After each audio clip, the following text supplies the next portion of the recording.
Un peu plus d'un mois maintenant des élections européennes du 26 mai. Il vient de déposer sa liste en tant que tête de liste du Parti communiste français. Yann Brossa, bonjour. Bonjour. Avant de revenir sur votre actualité, petite réaction peut-être sur cette info de la matinée. Le couple Fillon renvoyé en correctionnel dans l'affaire des emplois fictifs, le Penelope Gate. Vous en pensez quoi? C'est normal. La justice fait son travail et je pense que c'est une très bonne chose. Je pense que personne n'aurait compris que tout cela n'aboutisse pas à un procès. Donc les choses avancent. C'est le signe que la justice fonctionne dans notre pays. Je pense que c'est rassurant. On va revenir sur la raison de votre venue ici. Ce scrutin européen, voilà des mois que vous vous y préparez. Vous dites vouloir incarner l'Europe des gens face à l'Europe de l'argent. Est-ce que ce n'est pas un peu démago, ce slogan? Non, je pense que c'est la réalité que vivent beaucoup d'Européens. Nous avons aujourd'hui une Europe qui est au service du monde de la finance. Depuis 10 ans, la Banque centrale européenne a versé 3 000 milliards d'euros aux banques privées sans aucune espèce de condition ni de contrepartie. Je pense par exemple que cet argent aurait été beaucoup plus utile s'il nous avait permis de financer des services publics, des hôpitaux, des maternités, des écoles, autant de services publics qu'au contraire, on a vu fermer les uns après les autres. Et donc je pense que ce dont on a besoin aujourd'hui, c'est une Europe qui soit au service des gens, au service de l'humain et non pas au service de la finance. Yann Brossa, vous venez de présenter votre liste ce matin. Quelle est la différence entre votre liste et celle de la France insoumise, par exemple, avec qui vous partagez quelques idées quand même? D'abord, moi je ne cherche pas à être forcément différent des autres. Simplement, c'est une liste qui, je crois, a deux spécificités. La première, c'est que le Parti communiste est un parti qui a rejeté tous les traités européens libéraux sans discontinuer, dès le traité de Maastricht d'ailleurs. Et ce sont des combats que nous avons menés avec constance, avec cohérence. Et puis deuxièmement, nous avons une belle liste qui est composée à 50% d'ouvriers et d'employés, avec en deuxième position sur notre liste, donc en position éligible, Marie-Hélène Bourlard, ouvrière qu'on a vue dans le film de François Ruffin, Merci patron.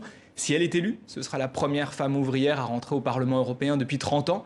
Je pense que ça ferait du bien, parce que quand on regarde le Parlement européen aujourd'hui, c'est beaucoup de représentants de lobby, beaucoup de représentants des banques. Que le monde ouvrier, que le monde des employés puisse faire son entrée au Parlement européen, je pense que ça permettrait de faire entendre autre chose. Une manière peut-être de compenser le fait que vous n'avez pas réussi à former des alliances avec la gauche, avec aucun des 5 partis de gauche en France quand Je même. le regrette. Effectivement, la gauche est aujourd'hui très dispersée, trop dispersée. À vrai dire, ça fait longtemps que sur la question européenne, la gauche est traversée de divisions. Je parlais du traité de Maastricht et du traité constitutionnel européen. Il y a des partis politiques de gauche qui étaient pour, d'autres comme le Parti communiste qui étaient contre. Simplement, moi je veux m'en tenir à une règle, c'est que je ne dirai pas de mal des autres forces politiques de gauche, parce que je pense que, vu l'état dans lequel la gauche se trouve aujourd'hui, il n'y aurait rien de pire que des bisbilles et des petites phrases inutiles. Donc moi je m'en tiendrai à ce code de bonne conduite et je pense que tout le monde gagnerait à faire pareil d'ici le 26 mai prochain. Mais vous ferez alliance avec la gauche après les européennes. Je pense effectivement qu'il faudra retrouver le chemin du dialogue, parce que si nous voulons un jour que la gauche puisse revenir au pouvoir dans notre pays, on ne pourra pas continuer très longtemps à y aller chacun de notre côté. Donc pas d'alliance avec la gauche en France, mais au niveau européen, si, avec qui du coup? Nous avons beaucoup de partenaires, puisque le Parti communiste siège au sein du groupe de la gauche unitaire européenne, qui compte 52 eurodéputés. Bien sûr qu'il faut faire des alliances à l'échelle européenne, parce que si nous voulons peser au sein du Parlement européen, il faut que toutes les forces de gauche hostiles à l'austérité fassent front commun. Nous avons toujours cherché à faire cela et je pense qu'il est important que nous soyons encore nombreux à le faire demain au Parlement européen. Mais quand on voit que les mouvements nationalistes, populistes, les libéraux également, type Macron, ont le vent en poupe, comment faire la différence? Yann Brossa, à votre niveau? Je m'adresse aux électeurs et je leur dis, est-ce que vous souhaitez que le débat européen soit confisqué par les libéraux d'une part et par l'extrême droite d'autre part? Est-ce que vous considérez que le paysage politique a vocation à rester celui-là? Eh bien moi je pense que les 500 millions d'Européens méritent mieux que cet affrontement qui n'apportera rien de bon au monde du travail. On a besoin d'avoir au Parlement européen des gens qui se battent pour les services publics, qui se battent pour le pouvoir d'achat, qui se battent contre la fraude fiscale, et on ne peut compter pour cela ni sur les libéraux ni sur l'extrême droite. Vous dites préférer fermer les frontières aux fraudeurs fiscaux qu'aux migrants. Vous êtes donc pour l'accueil des migrants sous conditions, j'imagine, ou non, sans aucune condition? Oui, je suis favorable à l'accueil des réfugiés, je suis favorable à un accueil organisé. Je ne suis pas favorable à ce qu'on accueille n'importe comment, mais oui, je pense que notre devoir d'humain, c'est de nous organiser pour accueillir dignement. Et je le constate d'ailleurs aussi comme élu local, comme élu de Paris, comme élu en charge de l'hébergement d'urgence, lorsque nous organisons l'accueil, les choses se passent bien. Encore faut-il l'organiser, organiser aussi l'intégration, mais bien sûr, moi je ne pense pas que l'horizon de l'Europe, ce soit de dresser des frontières partout et de laisser les gens mourir en Méditerranée. Notre honneur, c'est d'accueillir et d'accueillir avec une clé de répartition à l'échelle européenne qui fasse que, y compris les pays de l'Est, fassent leur part de solidarité dans ce domaine. Yann Brossa, vous semblez être bourré de bonnes idées, plus de services publics, un SMIC européen fixé à 60% du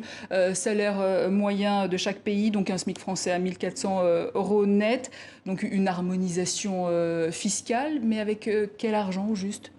Mais je vous l'ai dit tout à l'heure, la Banque Centrale Européenne, 3 000 milliards d'euros versés aux banques privées au cours des 10 dernières années. Imaginez tout ce qu'on aurait pu faire de beau et d'utile avec ce même argent si plutôt que de le donner aux banques, on l'avait donné aux services publics. Et puis par ailleurs, vous avez raison de le dire, la question de la fraude fiscale doit être au cœur de notre projet européen. Ce sont chaque année 1 000 milliards d'euros qui partent en fumée chaque année parce qu'on a aujourd'hui une Union européenne qui tolère qu'en son sein, il y ait des paradis fiscaux. Ça n'est évidemment pas acceptable et on ne peut plus avoir une Union européenne qui fonctionne comme une passoire fiscale avec des boîtes, notamment des multinationales, qui font du nomadisme fiscal en ne payant pas leurs impôts là où elles ont leur activité. Donc ce que je dis, c'est que quand on fait du business en France, on doit payer ses impôts en France. Alors vous disiez que vous voulez rompre avec les traités européens et notamment avec la règle des 3% du déficit public, la fin de l'indépendance de la BCE, donner moins de pouvoir aussi à la Commission européenne.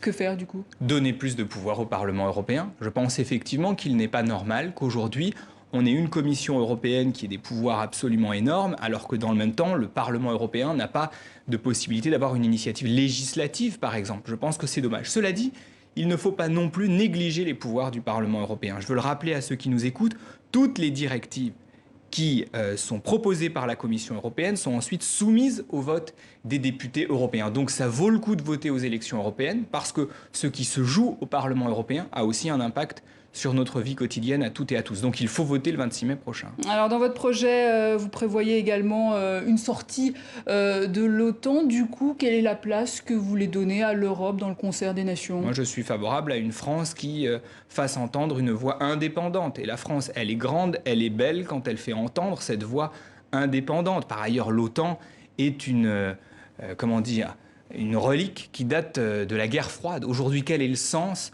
d'avoir une France qui est encore aujourd'hui soumise à l'OTAN, c'est-à-dire soumise aux États-Unis de Donald Trump? Donc moi, je suis favorable à l'indépendance de la France et je suis favorable à ce que la France fasse entendre une voix forte pour la paix dans le monde et non pas une voix qui contribue à la course aux armements. Parce que ce à quoi nous assistons aujourd'hui en Europe et dans le monde de manière générale, c'est une relance de la course aux armements. Je ne pense pas qu'on construise la paix en relançant la course aux armements comme c'est le cas aujourd'hui. Une dernière petite réaction, Yann Brossa, Nathalie Loiseau, qui était sur une liste d'extrême droite en 1984 et qui dit aujourd'hui regretter une connerie de jeunesse. Vous en pensez quoi ? J'avais 4 ans à l'époque, elle a le droit de changer d'avis.